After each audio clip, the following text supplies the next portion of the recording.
அன்பானவர்களே, ஆண்டவராகிய இயேசு கிறிஸ்துவின் நாமத்தில் எங்கள் அன்பின் வாழ்த்துக்கள். திறந்த வாசல் தொலைக்காட்சி நிகழ்ச்சி உங்களுக்கு பேராசீர்வாதத்தையும் தெய்வீக சமாதானத்தையும் சந்தோஷத்தையும் கொண்டு வரும் என்று நாங்கள் நம்புகிறோம். ஒருவரும் பூட்டக்கூடாதபடி திறக்கிறவர் உங்கள் வாழ்க்கையிலே புதிய வாசல்களை திறந்து புதிய பாதையிலே நடத்த வாழ்த்துகிறோம். இந்த நிகழ்ச்சியை தேவன் ஆசீர்வதித்து தரும்படியாய் நாம் ஜெபிப்போம். ஒருவராய் பெரிய அதிசயங்களை செய்கிற எங்கள் பரலோக பிதாவே, ஆசீர்வாதமான இந்த நாளுக்காக நாங்கள் உம்மை துதிக்கிறோம். மாறாத உம்முடைய அன்பும் இரக்கமும் கிருபையும் எங்களோடு இருந்து எங்களை ஆசீர்வதித்து வருகிறதற்காய் நாங்கள் உமக்கு நன்றி செலுத்துகிறோம். இந்த வேளையிலும் திறந்த வாசல் தொலைக்காட்சி நிகழ்ச்சியை கர்த்தர் ஆசீர்வதித்து தரும்படியாய் ஜெபிக்கிறோம். இந்த நிகழ்ச்சியின் வாயிலாக கர்த்தர் உம்முடைய பிள்ளைகளை ஆசீர்வதிக்கும்படியாய் ஜெபிக்கிறோம். முதலாவது தேவனுடைய ராஜ்யத்தையும் அவருடைய நீதியையும் தேடுங்கள், அப்பொழுது இவைகள் எல்லாம் எல்லா ஆசீர்வாதங்களும் உங்களுக்கு கொடுக்கப்படும். ஆகையால் நாளைக்காக கவலைப்படாதிருங்கள் என்று சொல்லி இருக்கிறீரே, இன்றும் எதிர்பார்ப்போடும் ஏக்கத்தோடும் நம்பிக்கையோடும் விண்ணப்பத்தோடும் வேண்டுதலோடும் உம்மை நம்பி காத்திருக்கிறதான ஒவ்வொருவரையும் கர்த்தர் ஆசீர்வதிப்பீராக. மன விருப்பங்களை நிறைவேற்றி தந்து வாஞ்சைகளை நிறைவேற்றுவீராக. நம்பிக்கையை கனப்படுத்துவீராக. விசுவாசத்தை பலப்படுத்தி ஆசீர்வதிப்பீராக. வல்லமை உள்ள உம்முடைய நாமத்தை மகிமைப்படுத்துவீராக. இயேசுவின் நாமத்தில் ஜெபிக்கிறோம் பிதாவே, ஆமேன். அன்பானவர்களே, ஒரு பாடலை பாடி கர்த்தருடைய நாமத்தை மகிமைப்படுத்துவோம். அதை தொடர்ந்து ட்ரினிட்டி வேர்ட் சர்ச் ஸ்தாபகரும் தலைமை போதகரும் ஆகிய ரெவரண்ட் டேனியல் அவர்கள் தேவ செய்தி அளித்து உங்களுக்காக ஜெபிப்பார்கள்.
நம்முடைய ஆண்டவரும் உலக இரட்சகருமாகிய இயேசு கிறிஸ்துவின் இனிய நாமம் மகிமைப்படுவதாக.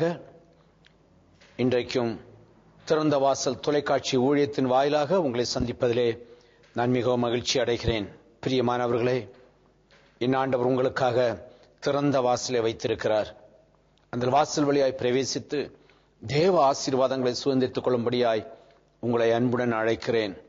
பிரியமானவர்களே, இந்த தொலைக்காட்சி ஊழியத்தின் மூலமாய் பல்லாயிரக்கணக்கான மக்கள் ஆசீர்வாதமாய் இருப்பதை அறிந்து, ஆசீர்வதிக்கப்படுவதை அறிந்து நான் ஆண்டவருக்கு நன்றி செலுத்துகிறேன். இனிமையான ஆவிக்குரிய பாடல்கள், கண்ணீரோடு உங்களுக்காக ஜெபிக்கிற ஜெபம், கர்த்தருடைய வார்த்தைகள், இவைகள் மூலமாய் நீங்கள் ஆசீர்வதிக்கப்படுகிறீர்கள். கர்த்தர் தொடர்ந்து உங்களை ஆசீர்வதிப்பாராக. இன்றைக்கும் ஆண்டவர் உங்களோடு பேசும்படியாய், உங்கள் மத்தியிலே கிரியை செய்யும்படியாய் ஜெபத்தோடு நாங்கள் இந்த இடத்திலே வந்திருக்கிறோம். இப்பொழுது ஆண்டவருடைய வார்த்தையை நாம் பகிர்ந்து கொள்வோம். சில வேளையிலே சிலர் இந்த வண்ணமாய் சொல்வதை நீங்களும் கேட்டிருக்கிறீர்கள், நானும் கேட்டிருப்பேன். என்ன சொல்லுகிறார்கள்? அவனை பாருங்கள், அவன் பிரயோஜனமற்றவன். இவரை பாருங்கள், இவருக்கு ஞானமில்லை. அவரிடம் எதுவும் சொல்லாதீர்கள், அவரால் அதை செய்ய முடியாது. இப்படி மனிதர்கள் ஒதுக்குவதை பார்த்திருக்கிறோம். அவர்கள் ஒதுக்கப்பட்டவர்களாய், தள்ளப்பட்டவர்களாய் காணப்படுகிறார்கள். அவர்களுக்குள் அநேக திறமைகள் காணப்படலாம், அநேக காரியங்களை அவர்களால் செய்ய முடியும். ஆனால் செய்ய விடாதபடி இன்றைக்கு அநேக காரியங்கள் மூலமாய் சிறைப்படுத்தப்பட்டவர்களாய், சிறை பிடிக்கப்பட்டவர்களாய், அவருடைய கரங்களும் கால்களும் கட்டப்பட்ட சூழ்நிலையிலே காணப்படுகிறார்கள். இப்படி ஒதுக்கப்பட்டவர்கள், தள்ளப்பட்டவர்களை பார்த்து ஆண்டவர் சொல்லுகிறார், நீங்கள் விசேஷித்தவர்கள் என்று. நீங்கள் விசேஷித்தவர்கள். மத்தேயு எழுதின சுவிசேஷம் 6ஆம் அதிகாரம் 26வது வசனத்திலே சொல்லப்பட்டிருக்கிறது, நீங்கள் விசேஷித்தவர்கள். இன்னைக்கு கேட்டுக்கொண்டிருக்கிற என் அன்பு சகோதரி, சகோதரியே, கர்த்தர் உங்களை பார்த்து சொல்லுகிறார், நீங்கள் விசேஷித்தவர்கள், நீங்கள் விசேஷித்தவர்கள். நீங்களே சொல்லலாம் இப்போது, நாங்கள் விசேஷித்தவர்கள். ஏனென்றால் நம்முடைய ஆண்டவர் இந்த உலகத்தில் இருப்பவனை காட்டிலும் பெரியவர். அவர் விசேஷித்தவர். அவர் வாக்கிலும் செய்கையிலும் வல்லவர். அவர் விசேஷித்தவர். அவர் சர்வ வல்லமை உள்ள தேவன். அவர் விசேஷித்தவர். அவர் ராஜாதி ராஜாவா இருக்கிறார். அவர் விசேஷித்தவர். நம்முடைய தகப்பனாகிய ஆண்டவர் எல்லாவற்றுக்கும் மேலா இருக்கிறபடியினால், அவர் விசேஷித்தவரா இருக்கிறபடியினால், நாம் அவருடைய பிள்ளைகளா இருக்கிறபடியினால் நாமும் விசேஷித்தவர்கள் தான். நீங்கள் ஒருவேளை பலர் சொல்வதை கேட்டோ, இல்லாவிட்டால் உங்களுக்குள் இருக்கிற சில குறைபாடுகளை நினைத்தோ, நீங்கள் நான் எதற்கும் தகுதி இல்லவன், தகுதியற்றவள் என்று நினைத்து நீங்கள் வேதனைப்பட வேண்டாம். கர்த்தர் உங்களை ஆசீர்வதிக்கிறார். நீங்கள் விசேஷித்தவர்கள். சகோதரி, சகோதரியை நீங்கள் விசேஷித்தவர்கள். தாயை, தகப்பனை நீங்கள் விசேஷித்தவர்கள். பிள்ளைகளை நீங்கள் விசேஷித்தவர்கள். காரணம் என்ன தெரியுமா?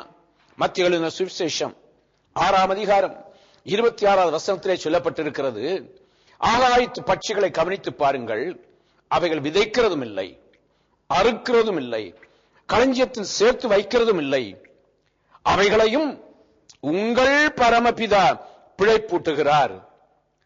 உங்கள் பரமபிதா பிழைப்பூட்டுகிறார். நம்முடைய பரமபிதா விதைக்க தெரியாமல், அறுக்க தெரியாமல், களஞ்சியத்தில் சேர்த்து வைக்க தெரியாமல் இருக்கிற பறவை பட்சிகளை நம்முடைய ஆண்டவர் பிழைப்பூட்டுகிறாராம். பிழைப்பூட்டுகிறாராம். இன்றைக்கு நீங்கள் சொல்லுகிறீர்கள், எனக்கு பிழைக்க தெரியாது, எனக்கு ஞானம் இல்லை, எனக்கு அறிவில்லை, எனக்கு வசதி வாய்ப்பில்லை, மட்டுமல்ல என்னை சுற்றி இருக்கிற எல்லாரும் சொல்லுகிறார்கள் நான் எதற்கும் பிரயோஜனமற்றவள் என்று. அந்த பறவைகளை பிழைப்பூட்டுகிற ஆண்டவர் உங்களுக்கு தேவையான ஆசீர்வாதத்தை, உங்களுக்கு தேவையான நன்மையை தந்து உங்களை அவர் ஆசீர்வதிக்க விரும்புகிறார். என் அன்பு சகோதரி, சகோதரியே, இன்னைக்கு இந்த காலை வேளையில் இந்த ஆசீர்வாதம் உங்களுக்கு வேண்டுமா? இந்த தேவ செய்தியை கேட்டுக்கொண்டிருக்கிற வேளையிலே இந்த ஆசீர்வாதம் உங்களுக்கு வேண்டுமா? என் ஆண்டவர் நம்முடைய குறைவுகளை மாற்றி நமக்கு நிறைவை தந்து நம்மை விசேஷித்தவர்களாய் மாற்ற அவர் வல்லவராயிருக்கிறார். என்னுடைய வாழ்க்கையில் நான் குறைவாய் காணப்படுகிறேன் என்று நினைத்து நீங்கள் கவலையோடு காணப்படலாம். கவலைப்படாதீர்கள், கவலைப்படாதீர்கள். அதே வேத பகுதியிலே சொல்லப்பட்டிருக்கிறது, 6ஆம் அதிகாரம் 34வது வசனம், மத்தேயு 6:34 சொல்லப்பட்டிருக்கிறது, ஆகையால் நாளைக்காக கவலைப்படாதிருங்கள். இன்றைக்கும் என்னை பார்த்து இப்படித்தான் சொல்லுகிறார்கள், இன்றைக்கும் என் ஜீவியம் இப்படித்தான் இருக்கிறது, நாளைக்கும் அப்படித்தான் இருக்கும், நாளைக்கு ஒருவேளை இதைவிட மோசமான ஒரு சூழ்நிலைக்கு வரும் என்று கற்பனை பண்ணிக்கொண்டு கவலைப்படாதீர்கள் என்று கர்த்தர் சொல்லுகிறார். சகோதரி சகோதரியே, நீங்கள் விசேஷித்தவர்கள், நீங்கள் கவலைப்படாதீர்கள். நீங்கள் விசேஷித்தவர்கள், நீங்கள் கவலைப்படாதீர்கள். ஏனென்றால் நம்முடைய பரமபிதா நமக்கு பிழைப்பூட்ட அவர் வல்லவராயிருக்கிறார். என் வாழ்க்கையிலே கவலைகள் ஏராளமாய் காணப்படுகிறது. அந்த கவலைகளை என்னால் மாற்ற முடியவில்லை. வேதம் சொல்லுகிறது, 1 பேதுருவின் புஸ்தகம் 5ஆம் அதிகாரம் 7வது வசனத்திலே வேதம் சொல்லுகிறது, 1 பேதுரு 5:7, அவர் உங்களை விசாரிக்கிறபடியால் உங்கள் கவலைகளை எல்லாம் அவர் மேல் வைத்து விடுங்கள். அவர் உங்களை விசாரிக்கிறவரானபடியால். என் அன்பு சகோதரி சகோதரியே, இன்றைக்கு இந்த காலை வேளையில வாஞ்சையோடு வந்திருக்கிறீர்கள் அல்லவா? தாகத்தோடு வந்திருக்கிறீர்கள் அல்லவா? ஆண்டவருடைய சமூகத்துக்கு முன்பாய் வந்து மன ஆறுதலையும் சமாதானத்தையும் பெற்றுக்கொள்ள வேண்டும் என்று வந்திருக்கிறீர்கள் அல்லவா? அவர் உங்களை விசாரிக்கும்படியாய் வந்திருக்கிறார். அவர் உங்களை விசாரிக்கிற ஒரு தெய்வமாய் இந்த வேளையிலே வந்திருக்கிறார். உங்கள் அருகிலே, உங்கள் வலப்பக்கத்திலே அவர் நிற்கிறார். உங்கள் வீட்டின் மத்தியிலே அவர் இருக்கிறார். இப்பொழுது உட்கார்ந்து கேட்டுக்கொண்டிருக்கிறீர்களே, உங்கள் அருகில் அவர் நின்று கொண்டிருக்கிறார். எதற்கு தெரியுமா? உங்கள் கவலைகளை மாற்றி உங்களை விசேஷித்தவர்களாய் மாற்றும்படியாய், உங்களுக்கு பிழைப்பூட்டும்படியாய், மறுபடியும் உங்கள் மேன்மையை பெருக பண்ணும்படியாய் கர்த்தர் இந்த வேளையிலே வந்து நிற்கிறார். என் ஆண்டவராய் இயேசு கிறிஸ்து இந்த வேளையிலே நிற்கிறார். ஒரு சம்பவத்தை உங்களுக்கு முன்பாய் நான் வைக்க விரும்புகிறேன். பரிசுத்த வேதாகமத்திலே லூக்கா எழுதின சுவிசேஷம் 10ஆம் அதிகாரம் 38 முதல் 42 வரைக்கும் உள்ள வேத பகுதிகளை நீங்கள் வாசித்து பார்த்தால் அதிலே ஒரு சம்பவம் சொல்லப்பட்டிருக்கிறது. லூக்கா எழுதின சுவிசேஷம் 10ஆம் அதிகாரம் 38வது வசனம் முதல் 42வது வசனம் வரைக்கும். ஆண்டவராகிய இயேசு கிறிஸ்து ஒரு இல்லத்திற்கு செல்கிறார்.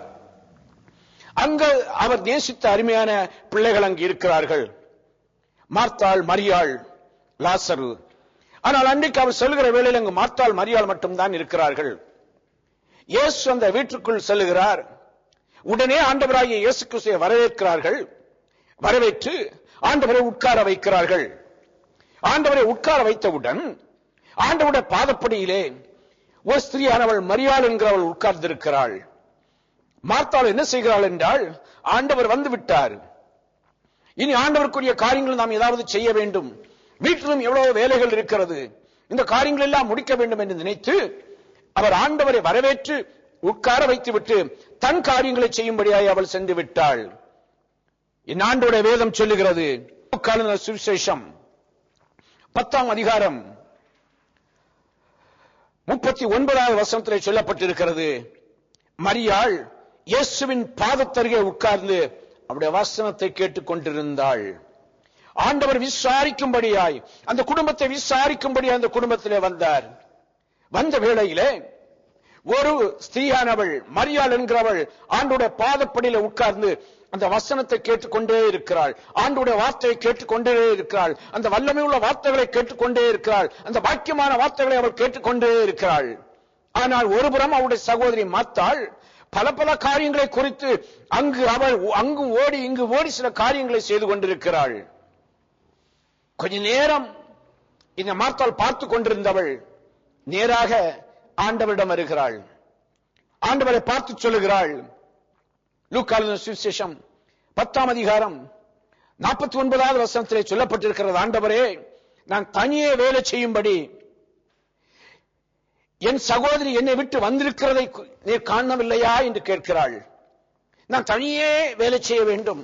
அவள் கவலை நிறைந்தவளாய் காணப்படுகிறாள். ஒரு வேலையும் அவளால் செய்து முடிக்க முடியவில்லை. இருதயத்திலே கவலைகள், பாரங்களை கொண்டு நாம் ஜீவிப்போம் என்றால் நம்முடைய வாழ்க்கையிலே ஒரு காரியத்தையும் செய்ய முடியாது. செய்து முடிக்க வேண்டிய காரியங்களை ஒருவேளை உலக பார்வைக்கு நாம் செய்து முடித்து விட்டாலும் அதில் ஒரு பூர்ண சமாதானத்தை, பூர்ண திருப்தியை நாம் பெற்றுக்கொள்ளவே முடியாது. காரணம், கவலை பாரங்களை சுமந்திருக்கிற அப்படினால், இந்த கவலை பாரங்கள் இருதயத்தை வேதனைப்படுத்திக் கொண்டிருக்கிற அப்படினால் ஒரு காரியத்திலும் நாம் நிம்மதியாய் நிரந்தரமாய் இருக்க முடியாது. பிரியமானவர்களே, இன்றைக்கு அப்படி காணப்படுகிறீர்களோ? கவலைகள் பாரங்கள் நிறைந்தவர்களாய், என் புருஷனுக்கு இதை செய்ய வேண்டும், என் மனைவிக்கு இதை செய்ய வேண்டும், என் பிள்ளைகளுக்கு இதை செய்ய வேண்டும், ஆனால் என்னால் எதுவும் செய்ய முடியவில்லையே, இருக்கிற ஒரு சில காரியத்தையும் கூட நேர்த்தியாய் செய்ய முடியவில்லை என்று கதிகலங்கி கொண்டிருக்கிறீர்களோ? கண்ணீர் விட்டுக் கொண்டிருக்கிறீர்களோ? கவலையிலே நிறைந்தவர்களாய் காணப்படுகிறீர்களோ? என் ஆண்டவர் இன்றைக்கு இந்த கால வேளையிலே, இந்த செய்தியின் வேளையிலே உங்களை விசாரிக்கும்படியாய் வந்திருக்கிறார். உங்களை விசாரிக்கும்படியாய் வந்திருக்கிறார். வந்தவருக்கு முன்பாக அவருடைய பாதப்படியே உட்கார்ந்திருக்கிறீர்களே, இன்றைக்கு இந்த வேளையிலே கர்த்தர் உங்கள் கவலைகள் எல்லாவற்றையும் மாற்றி உங்களை விசேஷித்தவர்களாய் கர்த்தராக்க விரும்புகிறார். நடந்த சம்பவம் என்ன? மார்த்தாளை பார்த்து ஆண்டவர் சொல்லுகிறார். 41வது வசனம்.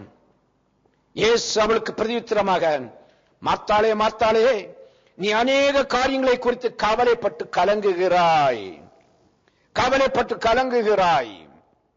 நீ விசேஷித்தவள்.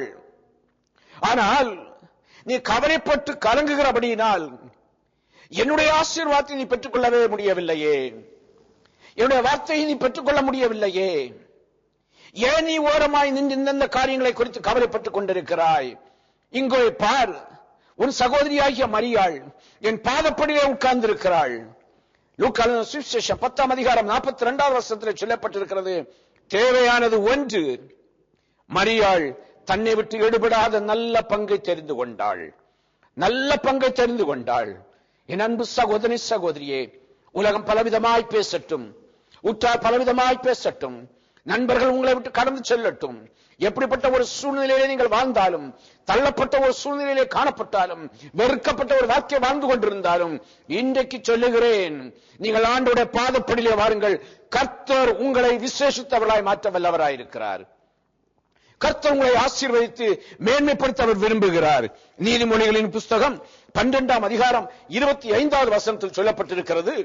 நீதிமொழிகள் 12:25, மனுஷனுடைய இருதயத்தில் உள்ள கவலை அதை ஒடுக்கும். மனுஷனுடைய இருதயத்தில் உள்ள கவலை அவனுடைய இருதயத்தை ஒடுக்கும் என்று சொல்லப்பட்டிருக்கிறது. எனக்கு அன்பானவர்களே, ஒடுக்கமான ஒரு காரியம் நமக்கு வேண்டாம். நம்முடைய இருதயம் நிறைவாய், சங்கீதக்காரன் சொல்லுகிறானே, என் பாத்திரம் நிரம்பி வழிகிறது என்று. அப்படிப்பட்ட ஒரு நிரப்பப்பட்ட ஒரு ஆசீர்வாதத்தை கர்த்தர் இன்றைக்கு இந்த காலையிலே தர வல்லவராயிருக்கிறார். ஒருவேளை நீங்கள் அவிசுவாசத்தோடு இத்தனை நாட்களும் காணப்பட்டிருக்கலாம்.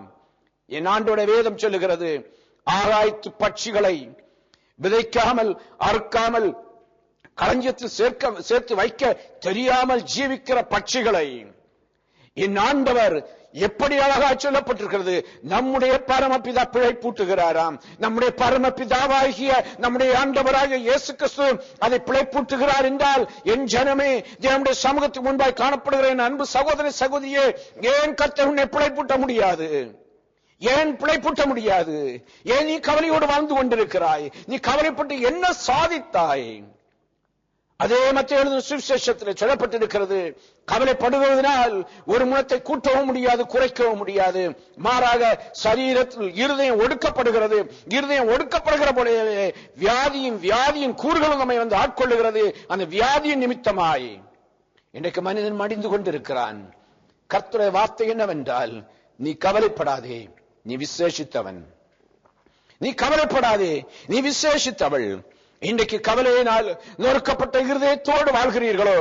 கவலையினால் நீங்க செய்ய வேண்டிய காரியங்கள் எல்லாம் செய்ய முடியாமல் இன்றைக்கு வேதனையோடு அவமானத்தோடு காணப்படுகிறீர்களோ? கவலையினால் சுகவீனமாய் பலவீனமாய் காணப்படுகிறீர்களோ? கவலையினால் மற்றவர்களுக்கு முன்பாய் ஒரு பரிகாசமாய் நீங்கள் காணப்படுகிறீர்களோ? என் அன்பு சகோதரி சகோதரியே, கர்த்தர் உங்களை அழைக்கிறார். என் ஆண்டவர் உங்களை அழைக்கிறார். அவர் உங்களை விசாரிக்கிறவரானபடியினால் இந்த வேலையை உங்களை விசாரிக்கும்படியாய் வந்திருக்கிறார். ஜெபத்தோடு வந்திருக்கிறேன். இன்னைக்கு அநேக வாழ்க்கையிலே கர்த்தர் வித்தியாசமான காரியங்களை செய்ய போகிறார். ஞானமற்றவன் என்று சொல்கிறாயே, கர்த்தர் உனக்கு ஞானத்தை தரப்போகிறார். என் சரீரமானது பலனிழந்து, சரீரத்தின் உள் உறுப்புகள் செயலிழந்து விட்டது என்று சொல்கிறார்களே, கவலைப்பட்டுக் கொண்டிருக்கிறீர்களே, விசாரிக்கிற ஆண்டவர் அவர் உருவாக்கின சரீரத்துக்குள்ளே தேவ வல்லமையை கொடுத்து, சுகத்தை கொடுத்து உங்களை ஆட்கொள்ள போகிறார். ஒரு குழந்தை கிடைத்தால் என் வாழ்க்கையில் அவமான பட்டம் என்னை விட்டு மாறுமே என்று கலங்கிக் கொண்டிருக்கிறீர்களோ? கர்த்தர் இந்த வேளையில் அற்புதம் செய்ய போகிறார். அடுத்த ஆண்டு இந்த நாளுக்குள்ளாகவே உங்கள் வாழ்க்கையில தேவன் அற்புதத்தை செய்து உங்களை ஆச்சரியப்படும்படியாக கர்த்தர் நடத்த போகிறார். ஐயா, எத்தனையோ காரியங்களுக்காக எதிர்பார்த்திருந்தேன். ஏமாற்றம், தோல்வி, அது நிமித்தமாய் கவலை அடைந்து கொண்டிருக்கிறேன். அது நிமித்தமாய், ஏமாற்றத்தின் நிமித்தமாய் தோல்வி அடைந்து, தோல்வியின் மேல் தோல்வியை அடைந்து ஏன் உலகத்தில் வாழ வேண்டும் என்று வேதனையோடு காணப்படுகிறேன். கவலைப்படாதீர்கள். நீங்கள் விசேஷித்தவர்கள். உங்களை விசாரிக்க கர்த்தர் வந்திருக்கிறார். அவருடைய பாதத்தண்டையே வாருங்கள், ஒரு மரியாதை போல வாருங்கள். உங்களுக்குரிய பங்கை, அந்த நல்ல பங்கை இன்றைக்கு இந்த வேளையிலே இருக்கரம் நீட்டி பெற்றுக் கொள்ளுங்கள். கர்த்தர் எடுக்கிறவர் அல்ல, அவர் கொடுக்கிற தேவன். அவர் கொடுத்து ஆசீர்வதிக்கிற தேவன். வேதம் சொல்லுகிறது கர்த்தர் ஞானத்தை தருகிறார் என்று. அவர் வாழ்ந்த அறிவும் புத்தியும் என்று சொல்லப்பட்டிருக்கிறது. பிரியமானவர்களே, இன்றைக்கு இந்த காலை வேளையில இயேசுவின் நாமத்தினாலே சொல்லுகிறேன், நீங்கள் அத்தனை பேரும் விசேஷித்தவர்கள். நீங்கள் அத்தனை பேரும் விசேஷித்தவர்கள். நம்முடைய பரமபிதா உங்களுக்கு பிழை பூட்டி உங்களை ஆசீர்வதித்து மேன்மைப்படுத்த போகிறார். நாம் ஜெபிப்போமா? எங்களை அதிகமாய் நேசிக்கிற எங்கள் அன்பின் தகப்பனே, தர்மியான வேலைக்காய் நன்றியோடுமை துதிக்கிறேன். கர்த்தாவே, என்னுடைய ஜனத்துக்காக உங்களுடைய திரு சமூகத்துக்கு முன்பாய் வந்திருக்கிறேன். ஆண்டவரே, நொறுங்கி போன இருதயத்தோடு, ஏன் இந்த உலகத்தில் நான் வாழ்கிறேன்? ஏன் இத்தனை ஆண்டு காலம் நான் ஜீவித்துக் கொண்டிருக்கிறேன்?